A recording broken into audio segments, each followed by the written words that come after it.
that you're going to tax that. How miserly is that? And you have 1 minute left. So, Minister, kind of that just shows the scale and maybe the grubbiness of this government and this minister, that you would target essentially a tax on childbirth, kind of maternity benefit and the health and safety leave. And also, as part of that package, you have the adoptive leave. I'm sorry, I didn't get to the parts where I thought there were some benefits in terms of film relief, and hopefully that will benefit. There are changes to the tax in relation to off-licence sales and that, and I encourage you to go further down that way. I'd also ask that you look at changing the VAT regime for exercise and sports goods to allow them to be zero-rated, to try and help Ireland and Europe as a whole, because it's a European issue, to tackle obesity and all of the associated illnesses, which is causing Ireland and Europe a huge cost in terms of our hospital systems and all of that. So there's a lot more that I could say, and hopefully at committee stage I'll be able to get in and put forward other proposals. Okay. The next speaker is Deputy Desiree Ellis. Minister, this finance bill is to bring into being many of the measures contained in the most recent budget published by this government at the end of last year. This means it is an instrument for the implementation of further policies rooted in unfairness, inequality and austerity, even though there are some good measures included in this bill. This government has now had 2 of these budgets, although thankfully they were forced to review some of the most odious parts of the first budget due to the huge public outcry. This has not been the case, unfortunately, with this budget in the intervening weeks. But despite the U-turns, the last budget still hurt ordinary people very hard. I know in particular my focus on housing that the cut to rent supplement has had a very damaging effect on many people's lives across this state, and it's exacerbated by the failed housing policies of this and previous Fianna Fáil governments. Due to a lack of political desire or will to create a sustainable housing system, coupled with a seemingly strong motivation to subsidise private profit, the last few decades have seen unrelenting attacks on the public housing stock and the slow decay of structures which allowed for permanent social housing provision. This means that nearly 100,000 people rely on rent allowance to put a roof over their heads and the heads of their children. That more than £500 million, when coupled with the cost of RAS, which is about 23,000 houses, that is what it's costing the state in terms of fattening up landlords. These people in the last budget were asked to pay more for their accommodation, often of a very poor standard, cramped and poorly managed. Far too many landlords started to ask for money under the table. Some paid, some lost their homes, all struggled harder, having already had it tough, so that this government can make a small saving in comparison to the missed opportunities and wastage that characterised much of that budget. We have also seen massive slashes in funding for regeneration projects in Limerick, Dublin and Cork. That, in spite of the need for proper housing and regeneration and revitalisation of these areas. So does this bill, this budget, do much better for people? In short, no, it does not. It has some positive measures for some businesses which are welcome, but it further works against people's spending in the local economy, taking more money out of the pockets of those who spend the highest proportion of their income. Most lower paid people lost out in this budget. Everyone over 18,000 lost €264 a year, never mind those who rely on child benefit, which is now looking increasingly like to get another chop from this government. Parents, workers over the PRSI threshold and homeowners, many up to their eyes in debt, have been hit and hit hard in this budget. It is not surprising that those who earn up to €100,000 a year don't understand what a few less euros at the end of the week adds up to. But it is putting families under serious pressure and making life in Ireland very hard and very difficult for young and qualified people who are looking at their friends who have already emigrated and thinking, what is here for me, but mistreatment and more of the same. Sinn Féin, in its job creation plan and in its budget submission, put forward how an alternative was possible, which would be fair and based on equality. We supported a call for an equality budgeting process, which is also done in the Scottish Parliament, where the Minister of Finance works with groups dedicated to creating a more equal society in order to ensure that budgetary measures do not target the most vulnerable and services which are essential are retained. Once again, these have been ignored. Once again, the rich escape pretty much unscathed by this budget. There are actually more millionaires in Ireland today than there was last year. More people with gigantic sums in liquid assets. Yet this government continues to focus on cuts to those who can least afford and those who have already paid their fair share of tax. We have, on top of this, we have coming up water charges, household charges, septic tank charges, more charges that are going to impact heavily on people. This finance bill should address in a realistic way the needs of the economy and the needs of the people, and it should take into account the ability of the people to pay. That is the way this should be proved, in a proper way. Thank you. Thank you, Deputy. The next speaker is Deputy Brian Stanley. You have 5 minutes. Thanks, Ciarán Comhairle.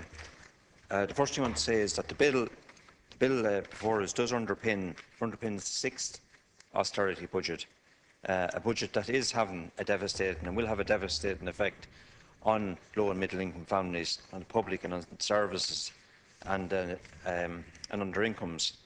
The policies of the government, and it can be seen in the last week, is continuing to sow the whole area of industrial unrest. And in my own constituency of Laois Offaly, which is a lot of prison officers, Gardaí, Garda headquarters, hospital workers, attendants, you know, it's really impacting on people.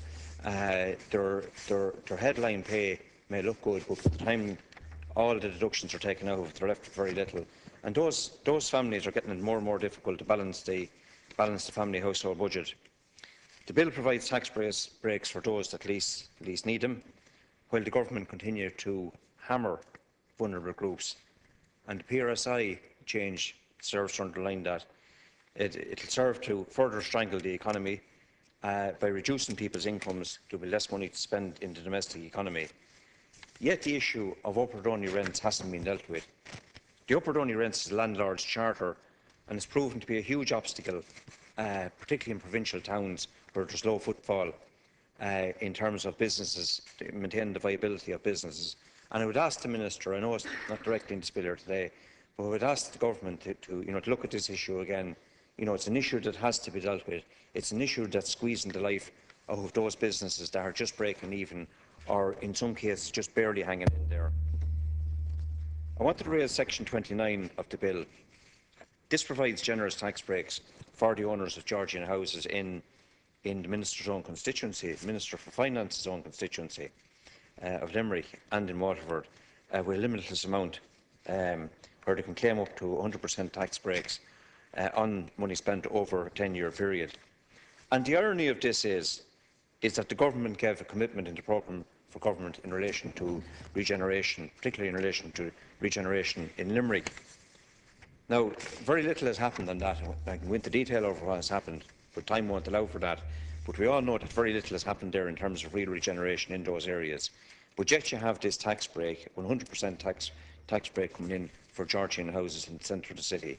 And I just asked the Minister for State to consider, you know, what kind of a message that sends out to the people who are living in the areas that that need regeneration. We put forward a full, comprehensive budget submission to the Minister for Finance, and you know, it's costed, it's based on solutions. You know, and we would hold it up, you know, to any of the budgets minister that you put forward when you're in opposition here, you know, going back into 2007, 2008, 2009, 2010. You know, and well, actually we did, and we can have that discussion with you. We did. The figures are based. The figures are based on answers from your officials. You know, if you want to accuse your officials of lying, that's up to you. I won't do that because I don't think they are. We believe the answers to give us. But it contained a series of measures, and we're not pretending that we have the solutions to everything, but it's solution based. It's put forward in a fair and honest way, you know, to try and save, first of all to bring in savings, but also to bring in fair tax proposals, that would reduce, that would meet the budget deficit target. And we agree with you on this. That has to be done. That gap has to be closed. Our proposals were made in an honest way to try and reach that. 1 minute.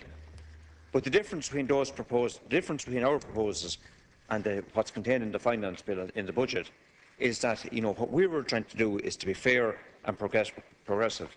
We were trying to protect the low and middle income families. We're trying to stimulate the economy and to help job creation, because while that doesn't happen, the domestic economy isn't going to move, and that's been well covered. 2 weeks ago, you had the opportunity to lift the debt of the Anglo debt off the shoulders of the public, but instead we had high drama here. Some would say stage managed, to actually galvanise that debt and to nail that debt onto our backs and to the backs of our children. And that's to be regretted that happened. The finance bill will not lift people out of poverty. It will create more poverty, unfortunately, and I don't say that lightly. Okay, and I just ask the Minister, to again, we have another 9 or 10 months between now and the next budget. Just even to look at some of the proposals that we made and to consider some of them, consider some of the Sinn Féin proposals. We believe that it can help to stimulate economic growth and help to protect those people on low and middle incomes, the people who most need that protection. Thank you. The next speaker is Deputy Alan Farrell, and you're sharing time with Deputy Sean Connell and Deputy Pat Dearden. Is that agreed? Agreed. 10 minutes, Deputy. 10 minutes. Thank you, Cathaoirleach, and indeed thank the Minister for the work on the bill and the opportunity to debate it. Despite what the previous speaker has said, I actually believe that this bill, this piece of legislation, is a positive one and reflects some of the positive focus that the government is placing on job creation in particular. And indeed, at the forefront of government's agenda is that very task of job creation and getting people back to work from the 450,000 people that we find on the live register. It's the only means by which we can lead this country to recovery, and is at the core of virtually every decision made in this chamber. Creating an environment for sustainable job growth while also bringing our deficit closer to the mark year on year is by no means an easy task, but it is what we said we would do, and it is what we were elected to do. This bill introduces innovative measures of supporting Irish businesses while retaining our foreign direct investment, a cornerstone of our economic progress, and targeted investment in areas that have a capacity to create jobs, good sustainable jobs, I should say. In this regard, the bill has been welcomed by financial and business industries nationwide, and I think that's a major achievement in itself. In my own constituency of Dublin Fingal, there is always a particular interest in the development of the aviation sector as a result of the presence of Dublin Airport.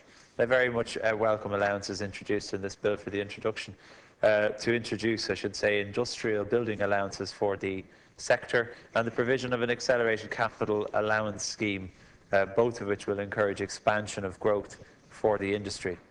While I've singled out my own constituency, it is of course true that the success of this sector is of national importance, and I will attempt to put this into perspective.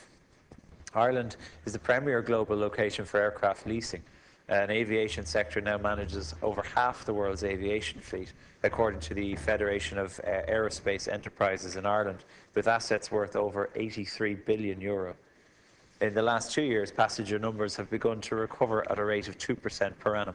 This is expected to increase in 2013 with the announcement of new routes a couple of months ago at the end of 2012, and those figures were provided by Dublin Airport yesterday.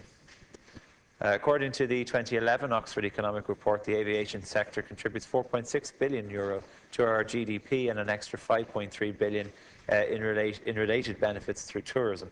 It supports 54,000 Irish jobs, 16,000 of which are direct and the remainder are indirect. To put that into local perspective, in my own constituency, Dublin Airport makes up the largest concentration of employees in and around my constituency. The most recent figures available suggest that there are just over 10,000 jobs directly located within the campus of Dublin Airport. Indirectly, however, there are over 4 times this amount created as a result of the employment at the airport within the overall region. So that's 4 out of every one. So that's 4 jobs for every one that is created in Dublin Airport alone. These stats don't even reflect the impact that the sector contributes to exports, business expansion, world market accessibility and overall business transport costs. These sectors must be carefully guarded, and I very much commend the Minister for the contribution to the industry in this respect. The measure will attract more aviation sector business and jobs to Ireland and will encourage businesses to expand, and it will create an opportunity for increased growth in aircraft maintenance and repair. And indeed, it is probably worth pointing out the work of the local authority, Fingal, and both Dublin City, who do tremendous work to facilitate that growth. There is another significant point that I would like to make in relation to tourism and transport, and that is the auto diesel excise reliefs for hauliers and private coach companies, which have been widely welcomed nationwide. There is a genuine relief, in particular for the haulage industry, who have been struggling in terms of competitiveness due to the price of fuel. And I hope that this measure will contribute largely to protecting the jobs in this sector, and in time grow the industry to create further expansion and employment. I'd also like to welcome the moves to include coach operators in this relief to provide some shield from the price, ever-increasing price of diesel. Our coach operators are the forefront of our tourism industry, and reducing costs for them will mean value for money for tourists that we welcome into this country, particularly in 2013, given it is the year of the gathering. I would also like to recognise the very welcome provision in this bill for a pilot scheme for urban regeneration, section 29, effectively an inner-city regeneration programme in itself. If this scheme is successful, it will lead the way for the restoration of many of our historical buildings in our cities, some of which are of intrinsic architectural value, and will allow the public to once again not only take pride in the appearance of our streets and our city heritage, but there is an enormous potential to get people back into the city centres to live and work. And to directly contradict the comments of the previous speaker, this is not about lining the pockets of investors. This is directly about facilitating homeowners to regenerate their properties and live and work in the inner city. The opportunity to restore and to bring new lease of life back into the streets in areas that have been forgotten and allowed to deteriorate is a very exciting prospect, and I hope that it will get the investment and interest that it deserves. I know this initiative is very much at the first stage, and there is a long way to go, but it is a worthwhile project to begin. Finally, my last point in regard to our position as one of the strongest performers in relation to foreign direct investment, and recognising that any savings made in this bill do not impact on this in any way. This position is key to the success of our future, and this government has steered us successfully from a period of uncertainty on the international stage to a position where we are working towards being one of the best small countries in which to do business, which I know the Taoiseach has repeated on a number of occasions, including today while visiting Microsoft. As a small country, we are ranked #1 for investment initiatives to attract FDI in 2012, and this doesn't happen by accident. It's as a result of the determination of government to ensure that our attractive position is guarded through the retaining of our current level of income tax, retaining our corporation tax, and continuously reforming the ease of which it is to do business. And finally, look, US multinationals alone employ well over 100,000 people in this country. While some would be very quick to question the incentives offered to these companies in Ireland, it would be very difficult, and indeed it is very difficult, to question the value of 100,000 workers in sustainable jobs, paying taxes, spending money, and contributing to our economy. There were 16,000 new jobs created through foreign direct investment last year alone, and I commend the Minister for putting Ireland on top of this competitive stage by protecting these jobs, securing in this bill the means by which we can continue to welcome more jobs and grow our economy. Thank you. Thank you, Deputy. The next speaker is Deputy Sean Conlon. You have 5 minutes, Deputy. Thank you, Chairman. This finance bill is a very welcome development as it seeks to address the difficulties being experienced by many SMEs throughout the country in a meaningful way. The SMEs are the single most important sector in our economy and benefit every town, village and parish by creating employment and providing service in parts of Ireland where multinationals are notable only by their absence. The protection of this sector at this period in our restructuring programme and the provision of measures capable of addressing arising problems and needs within it is the responsibility of government. I'm delighted to see the response of the Minister for Finance in this area. The constituency I represent is one which depends totally on the SME sector. for employment due to the reluctance of the IDA to engage with areas of lower population. And the SME sector in Cavan Monaghan is one of the most vibrant and progressive in the country. For this reason, I welcome the 10-point tax reform plan aimed at supporting this sector. The agribusiness sector is one which, again, has come to life and to the aid of our struggling economy. And for so long, this sector has been the shrinking violet of a past age, with farmers finding it difficult to interest their youth in taking over farms. There has, thankfully, been an enormous change in this area, and we are now seeing a new generation stepping into the breach. And it's very encouraging to see the Minister bringing forward packages in this bill to smooth the transition and encourage modernisation and the introduction of a modern way of farming in this sector, which has enormous potential to our country, with a reputation for quality produce at a time when the world's focus has been targeted on the procurement of quality food. Unemployment is undoubtedly a major factor in today's society, no more so than in my home constituency of Cavan Monaghan. It's a major issue for government to deal with. The package of measures contained in this bill designed to support small and medium businesses could not be more welcome in this regard. I welcome Minister Noonan's decision to extend the Employment and Investment Initiative or incentive and the Seed Capital Scheme for a further 7 years. The benefits of these schemes can be seen throughout Ireland, and in particular in counties like Cavan and Monaghan, and I would hope that other small and medium enterprises would be encouraged to take up this funding while it's available. It should also be noted and applauded that Minister Noonan has extended the Employment and Investment Scheme to the hotel sector. This will hopefully motivate the owners of hotels and other such guest accommodation to secure the funding to carry out necessary repairs and maintenance work to their properties. The tourism industry is vital to the economy, and it currently provides 190,000 jobs, or 11% of total employment in the country.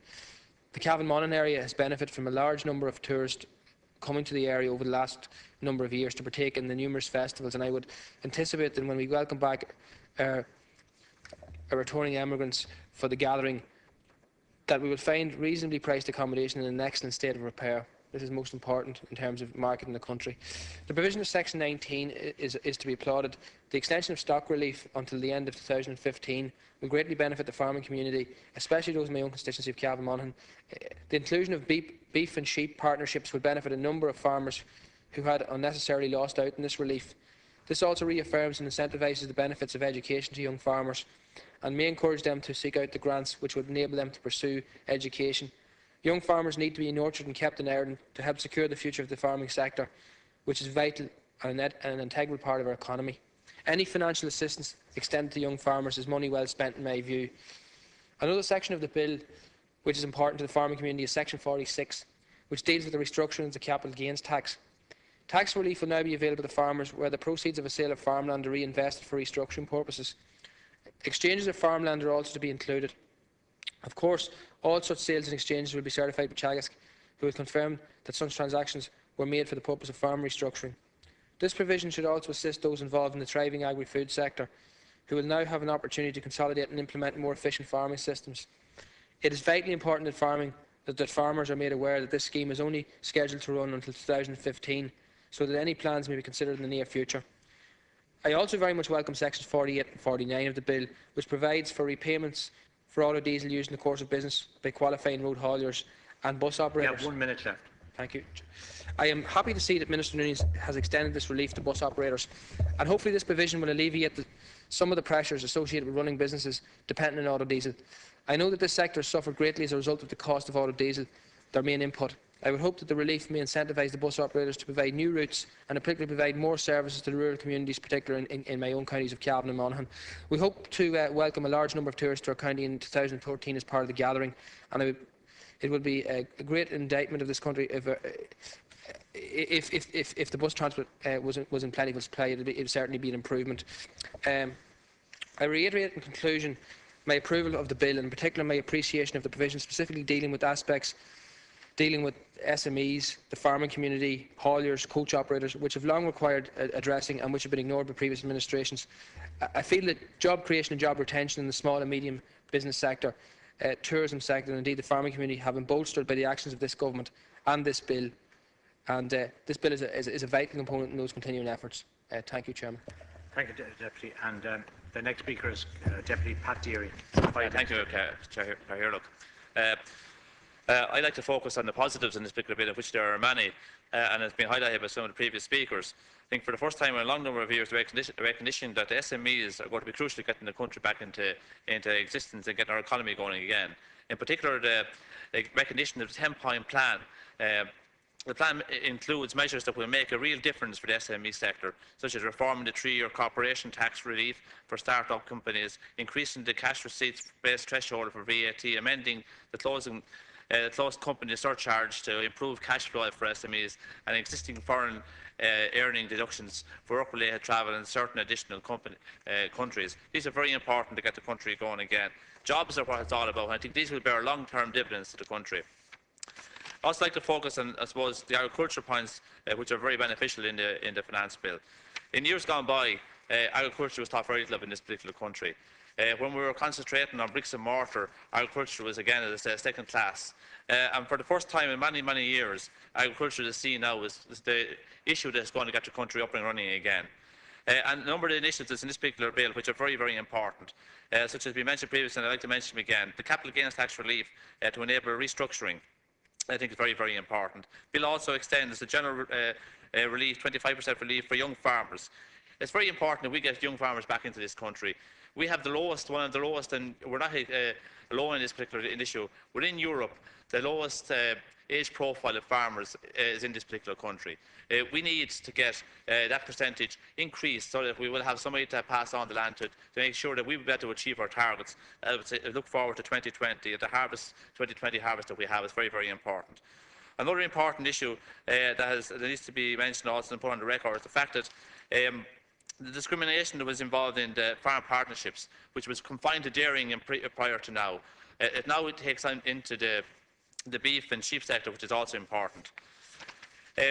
Auto diesel excise duty, which is expended to hauliers, I'd like to welcome that particular measure. The haulage industry has been on its knees for the past number of years and provides an essential service in this country to all sectors in society. The fact that it has been extended to the haulage or to the bus and travel companies has to be welcomed as well, particularly when we're trying to encourage more and more tourists into the country. It's very welcome. But there's one particular sector that has been left out to one side. I'd ask the Minister to reconsider and have a revisit this particular issue. It's agricultural contractors. They play a key part in agriculture at the moment, and without them, agriculture would not be able to exist. They find it very difficult because of the carbon tax that has been levied on them at the moment. I would ask the Minister if he would revisit that particular issue, have a look ahead, see if there's some relief that could be available to them. I think it would be very welcome. The final issue that I'd like to, I suppose, address is the property tax element of the finance bill. You know, I've listened here for the last 2 days to the hypocrisy on the other side of the chamber, from Fianna Fáil and Sinn Féin in particular. Sinn Féin have no problem having the property tax up north. They say they're going to be an all-Ireland party, or they are an all-Ireland party. But if they are, why not have the same on both sides of the border? The average house in Northern Ireland pays £1,500–1,600 in property tax. We are introducing the property tax down here, which is only a fraction of that. Fianna Fáil on the other side, and I listened to my constituency colleague John McGuinness yesterday, saying it was the wrong tax in the wrong time. I would like to ask him, was it the wrong time to introduce the USC charge 2 years ago? Was it the wrong time to reduce the minimum wage 2 years ago? I think the answer, we all know what it is. You know, we've got to be realistic. Twice in my lifetime, this country has been brought to the brink of economic disaster. In 1977, the problem began, in my opinion, when we did away with, the government at the time did away with 1 minute rates on domestic houses. That's where our problem began. And since that, we have been struggling to make up the difference. I think, you know, we've got to bring a certainty to the equation at the moment. And I think the property tax, even though difficult knowledge it is to have introduced any new tax at the moment, difficult knowledge is, I think what we will have is certainty. The people in this country will know exactly what they have to pay. 2016 is the year that has been designated. There will be no change until that time. Also, with the property tax, it will take the pressure off, in my opinion, the commercial rates. Commercial rates are one of the biggest disincentives in the country to SMEs getting up and going. The local authorities in 2015 will have the opportunity to set their own property tax, which will alleviate the pressure from commercial businesses, and hopefully by then we will be back up and running in a way we should be. So thank you again so much, Councillor Goward. Thank you. Thank you, Deputy. The next speaker is Deputy Luke Minn Flanagan, and he's sharing time with Deputy Seamus Healy. Is that agreed? Yeah, now, great. Can I just say at the outset, I have to call the Minister at 2:15 to reply to the debate. So you're sharing 15 minutes, so you have seven minutes each, roughly. Thank you, Cathaoirleach. I've often heard members of the government refer to the national finances a bit like a household's finances. And I'm sure you've often heard the phrase, watch the pennies and the pound will take care of itself. Now, at a national level, you can apply, obviously, the same logic. Watch the millions and the billions will take care of themselves. Now, the question is, are we watching the millions? Now, the other day in several national newspapers, the news came out that financial pressure on INM has led it to enter into talks with its banks to restructure its debt. Political and business sources believe a write-down of up to 100 million may be in play. Now, the article also explains how much of this write-down would fall on our backs through our nationalised banks. And the figures that come out are in the region of between 12 and 13 million euros. So when it comes to watching the pennies or the millions, we are apparently going to make a decision to spend some of those scarce millions on saving the necks of multi-millionaires. Now, what could we do instead of paying back that money or giving them that money that they don't deserve to get let off? Well, it's funny and it's sad at the same time. In fact, very, very sad. We had the other day a fantastic speech made by An Taoiseach, Deputy Enda Kenny, in relation to what went on in the Magdalen laundries. But I have to say, I find it a bit strange that we apologise one day and then the following day we go on to abuse again. And what I mean by that is, we have to make choices in this country as to where we spend our money. We are at the moment, it seems, deciding to give money to multi-millionaires, while at the same time in the news this week we see that child sex assault unit faces closure over staffing. About 100 children have been treated or assessed since it opened in April 2011, some as young as 18 months old. It is the country's only dedicated 24-hour sexual assault treatment service for children and adolescents. Now, we have choices. I think this government are making the wrong choices.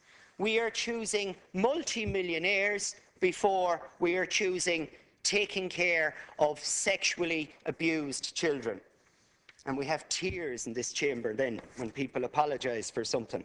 That's great, but you want to follow through continuously, because you don't abuse one day, apologise the next, and then go on to do the same thing again and expect to get away with it. Now, what could we do for 12.5 or 13 million? You know, we are making a choice here. Oh, choices, they're so difficult. I'll give you an idea what we could do with this money instead of giving it to multimillionaires.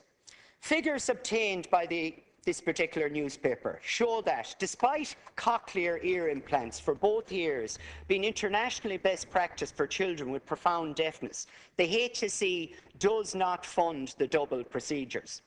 Beaumont Hospital has sought funds since 2009. It provided a business case for the bilateral operation, which involves implanting an electronic device in both ears. However, the minimum cost of $36,000 to $40,000 for a double implant is not being provided, with patients only given implants for one ear. So it appears the choices that we are making are now creating situations for children in this country, the equivalent of if you went into Specsavers in the morning and they told you, sorry sir, you only have enough money for one lens for the glass for your child. Now, there is significant evidence out there that that will benefit them if they shut their other eye, but it's not ideal. But this is the decision we are making.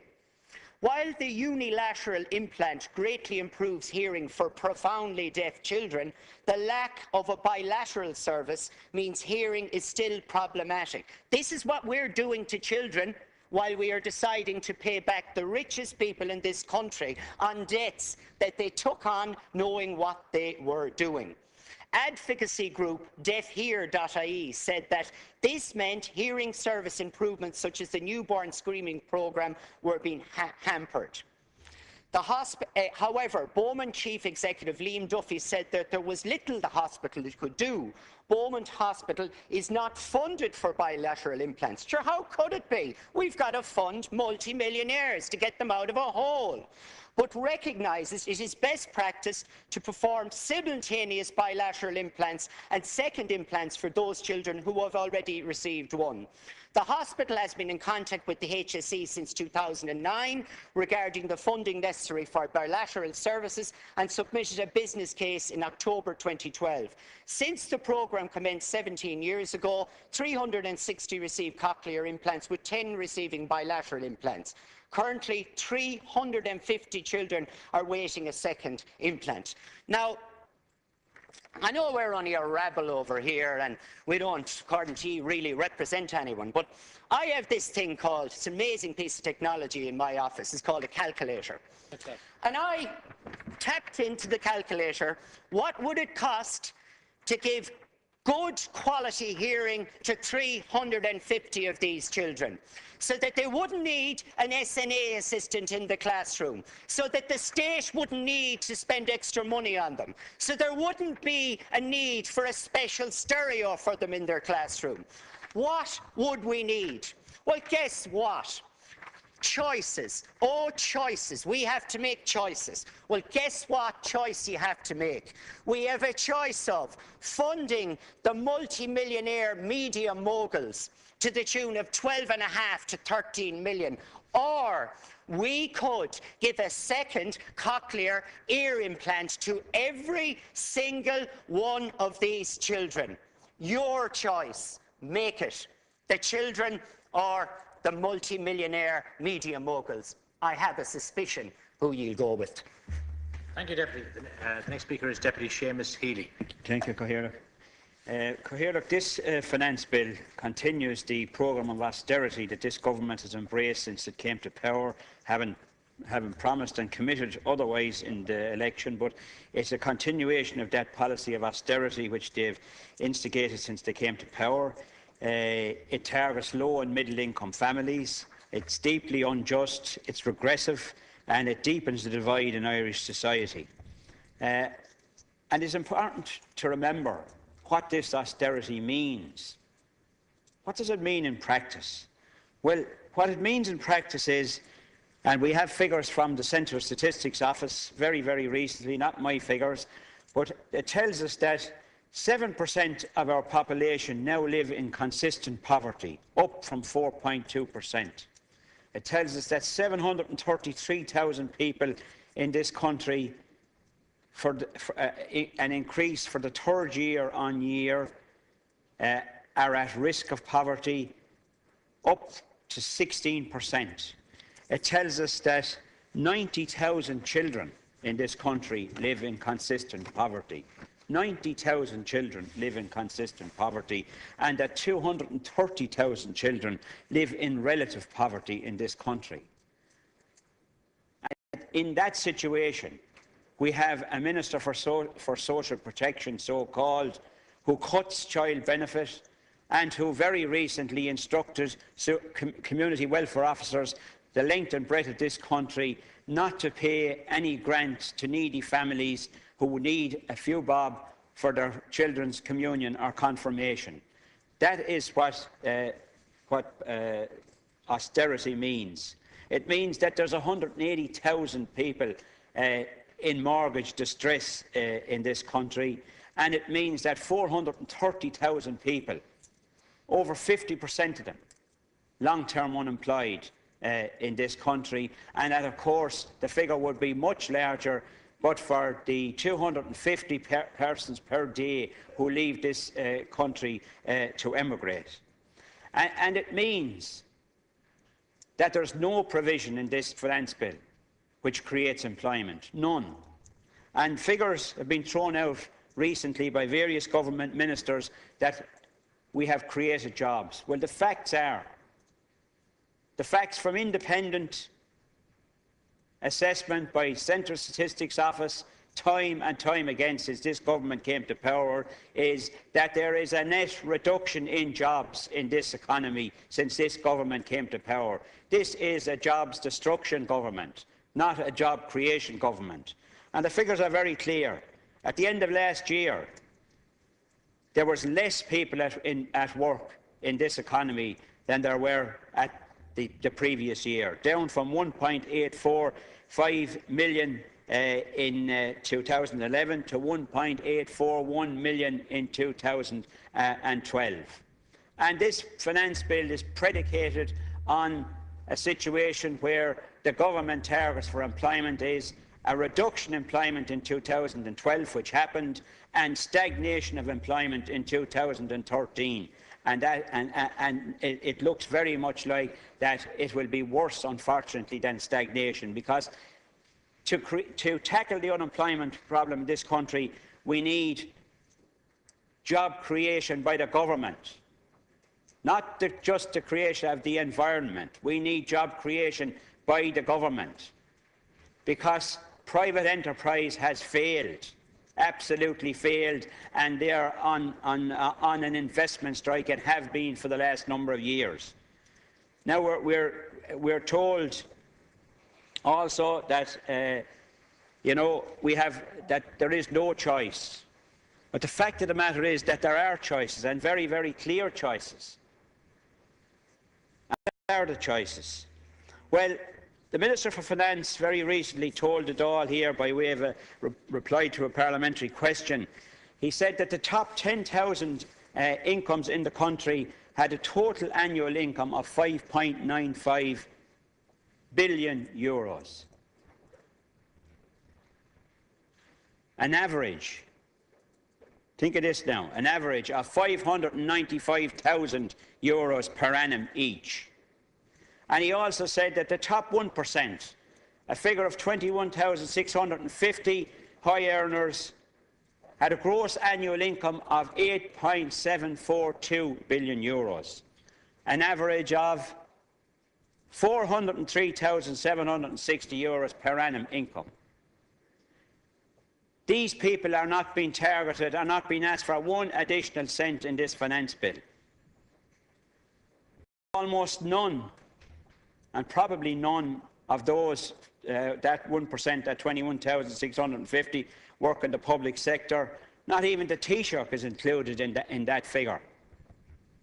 And there's no proposal by the government in the bill to target additional revenue from these people. We could easily, and without any difficulty for these people, get €1 billion in taxation, in additional taxation from them. The government is proposing to extract €1 billion from public servants over the next 3 years. But they refuse.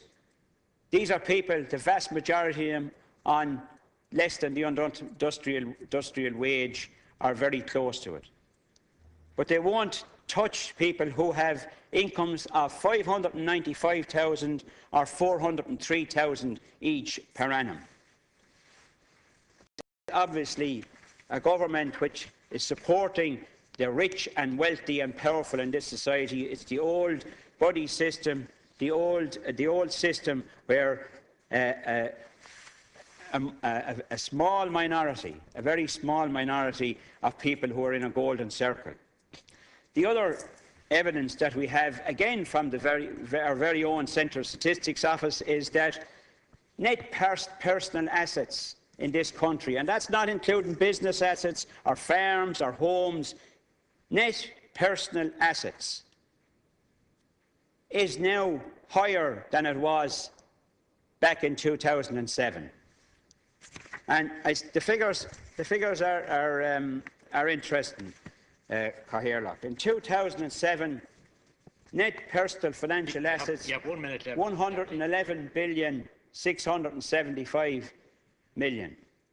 In 2011, the figure is 120 billion euros. And there's other information out there that tells us that very wealthy people have increased their assets during the course of this recession and increased their income during the course of this recession. For instance, a paper by Nick Webb in a Sunday paper recently showed that the top 300 wealthiest people in this country increased their assets by €12 billion in the 2 years 2010 and 2011. This is a very wealthy country. There are very wealthy people in this country who have made money during the course of this recession, while the vast majority of people lost income. These are people who have increased significantly their assets during the course of this recession. They are not being asked to pay their fair share. They are not being asked, they are not being targeted to pay their fair share. Deputy, I'm required to call the Minister to reply. Yeah, I'll finish up. I'll finish up now, Cathaoirleach. It's now 2:15. The point I'm making, Cathaoirleach, is this: that this government has choices. It has chosen to target lower and middle-income families for cuts and increased taxation. And it is allowing very, very wealthy people who have significant income and significant assets and who have increased those incomes and those assets during the course of the recession, and these people are allowed to get off scot-free. James Connolly would turn in his grave. And certainly in a year, this is the 100th anniversary of the 1913 lockout, it is a very sad reflection on the Labour Party. Thank you, Deputy. The next Minister to reply. Thank you very much, Cathaoirleach. And I'd like to thank the many deputies who have made considered and useful contributions throughout this debate. I'd like to address, in the first instance, though, a point which was raised here on Tuesday, Cathaoirleach. Deputies asked why we were bringing in the finance bill so late in the evening or so late at night. I think the phrase that was used was in darkness, or some such suggestion, as if people couldn't work after sundown, or that journalists couldn't report on us after the sun went down. The reason, of course, as everybody knows, Cathaoirleach, was that Minister Noonan wished to make the second stage speech, and his schedule meant that this would not have been possible other than doing it on the occasion and in accordance with the schedule that was agreed by the Dáil. Turning to the debate itself and the points raised by deputies, I would like to address, first of all, the sale of Irish Life to Great West Lifeco. This was raised by deputies Michael McGrath, Doherty and Boyd Barrett. Following completion of the sale, all decisions on employees and employment matters in the normal way will be a matter for Great West Lifeco, whose CEO has stated that any job losses that would occur following the acquisition of Irish Life would be on a voluntary basis. The state will recoup in full the investment made by the taxpayer and will also receive a dividend from Irish Life, an asset which the state did not intend to hold for the medium term in any event. We do not expect Irish Life to be asset stripped. Great West Lifeco views Ireland as an important strategic market and, through its Canada Life subsidiary, has operated here since 1903. In relation to budget measures generally at Cathaoirleach, a number of deputies referred to fairness. Ireland has been consistently assessed highly by the OECD for the progressivity of our taxation system. It is estimated that in 2013, the top 5% of income earners will pay 44% of the total income tax raised, with those earning €50,000 or less, 78% of income earners paying 19% of the total. Furthermore, it is estimated that 841,000 individuals, some 40% of the income tax base, will be exempt from income tax. When marginal rates of tax are very high, jobs are lost, and that has been the experience and that has been the evidence. Indirect and capital taxes have a less adverse impact on employment. However, that does not mean, Ceann Comhairle, that the wealthy should not carry the principal burden of tax. The minimum effective tax restriction on high earners is designed to ensure this.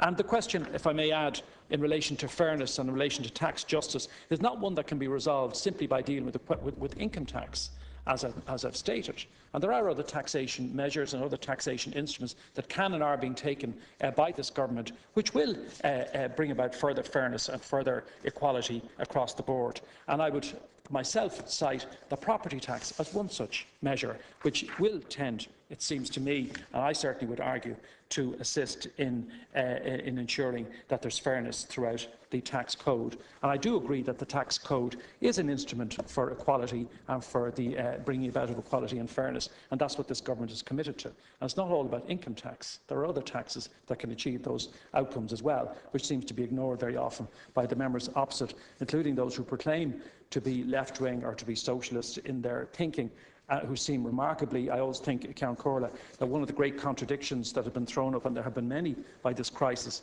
is the spectacle of socialist commentators and socialist politicians being opposed to property taxes. It seems just extraordinary and quite counterintuitive in my understanding of what socialism and social democracy is. But anyway, I digress.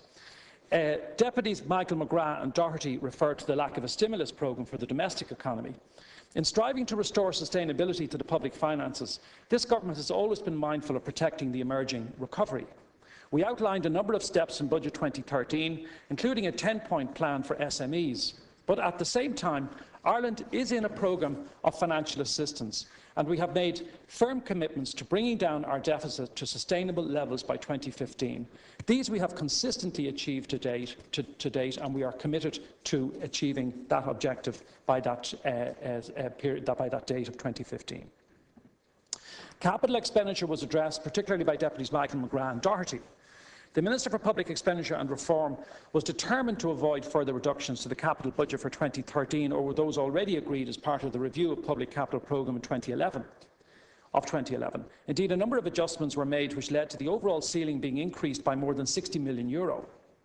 The Exchequer capital programme will be augmented by a €2.25 billion infrastructure stimulus package, which was announced by Minister Howlin in July and the Government in July 2012.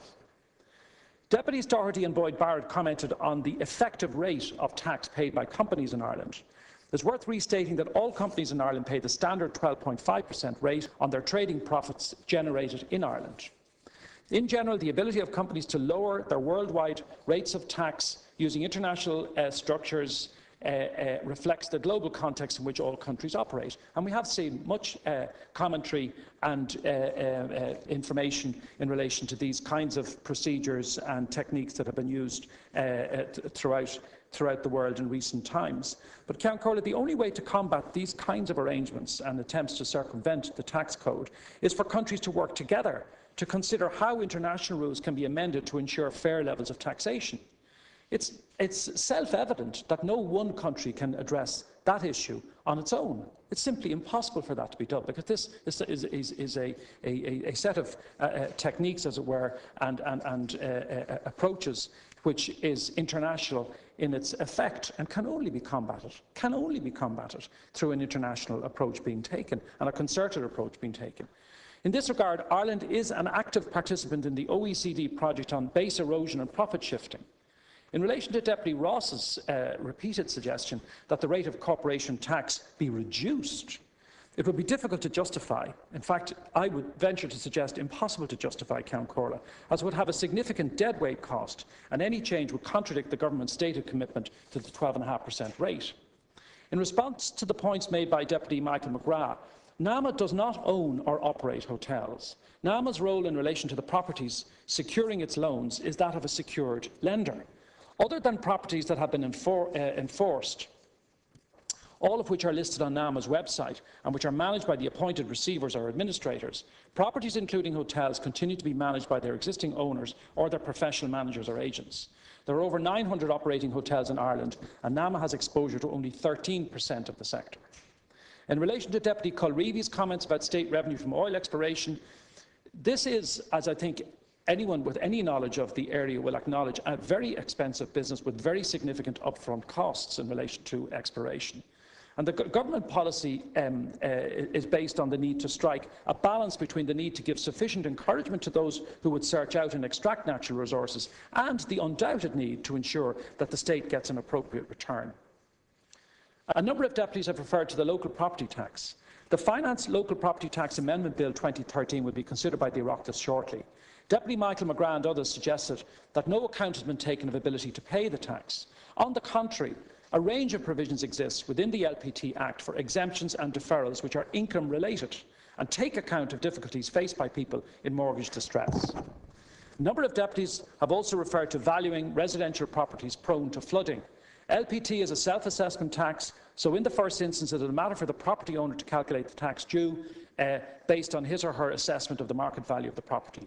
The impact of serious and regular flooding on a property would be one factor a property owner would take into account. In relation to Deputy Michael McGrath's comments about the R&D tax credit, the cost of the regime in 2010 was €224 million. The suggestion to remove the 2003 base year would have a minimum additional cost of €45 million per annum. However, this and other issues will be considered as part of the review being carried out by the Department of Finance. Deputies Michael McGrath and Doherty made reference to analysis of the outcomes of previous finance bill measures, and particularly the Special Assignee Relief Programme. We should have data in respect of its first year of operation later this year. But I just want to bring to your attention, we're obliged to bring this debate to a close at 2:30, just to 2:30. Thank you. I'll make sure that I've concluded by then. Thank you, Ciaran Deputy Timmins raised the issue of funding for companies that are in arrears, that are in areas rather that are considered to be non-assisted for the purpose of the employment and investment incentive. The guidelines governing this scheme state that aid is restricted to providing financing up to the start-up stage for medium-sized enterprises located in non-assisted areas. Deputies Michael McGrath, Doherty, Matty McGrath and Lawler commented on VRT and road tax.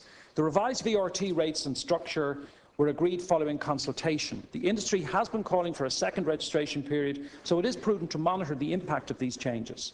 While the increase in motor taxes is a matter for the Minister for the Environment and Local Government, it is important to note that the CO2-based system introduced in 2008 has worked well. The re-registration of vehicles raised by Deputy O'Donovan has been proposed previously. However, the various stakeholder agencies involved were consulted and were not in favour of such a move. Ciaran Deputies Doherty and Boyd Barrett, and I noticed also Deputy Stanley, raised concerns about the Living City initiative. The objectives of this modest pilot initiative are to encourage people back to the centre of Irish cities to live in historic buildings and to encourage the regeneration of the retail heartland of central business districts. I must say, Ciaran, I find it difficult to understand how any serious objection should be taken or could be taken to such a scheme. I don't know whether it's born of any particular objection to assistance being given or sent in the direction of our Georgian heritage, or whether that motivates the concern of certain deputies in the House. I can't speculate, I don't know. But the idea that we would not take such a progressive move and step in order to protect our architectural heritage and the fabric of our architectural heritage in our cities, I find strange. Deputy Timmins asked about the reduction in the level of tax relief provided for donations of heritage property to the state from 80% of the market value to 50%. This is in recognition of an extension of scope of the scheme and in order to provide better value for money for the state in respect of donations of property. Deputies Michael McGrath and Matty McGrath suggested tax relief for home improvements. However, tax relief was available on interest paid on loans for home improvements up to this year and was not, in truth, effective in stimulating such activity. Deputy Michael McGrath raised queries about the arrangements to give effect to the commitment of the programme for government to cap taxpayers' subsidies for pension schemes that deliver income of more than £60,000 per annum. The Minister said that these changes would be put in place next year. Deputy McGrath mentioned the pension fund levy and expressed doubts about its cessation. The legislation is clear on this point, and the Minister made a specific commitment in his Budget 2013 speech that the levy would not be renewed after 2014. Deputy McGrath said that he would be pressing for an extension of the pre-retirement access to additional voluntary contribution provisions. Deputy Kine also raised issues in this regard. Deputy McGrath also expressed doubts about the tax yield. We do have to be cautious in this area, Ciaran. The Minister has deliberately restricted this measure to a proportion of contributions made by pension scheme members above their regular or compulsory contributions.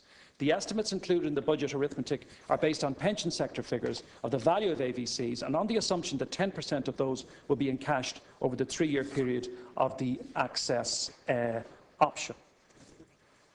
Deputy Pringle suggested that the sale of alcohol and off licences be examined, while Deputies Michael McGrath and Matty McGrath drew attention to a proposal to apply a levy to such sales. Legal advice received from the Office of the Attorney-General has suggested this could not be introduced, a particular measure could not be introduced without breaking EU rules. Further examination of this issue is continuing, and it's an area in which I have a particular interest myself, Ceann Comhairle, and intend, as has been indicated previously to the House, to bring forward measures in relation to alcohol, alcohol policy and legislation in that regard, including dealing with the issue of pricing of alcohol in the very near future, and such proposal will be brought to government in the very near future, Ceann Comhairle. Deputy Michael McGrath referred to the stamp duty levy on health insurance contracts. This provision is only one element of the permanent risk equal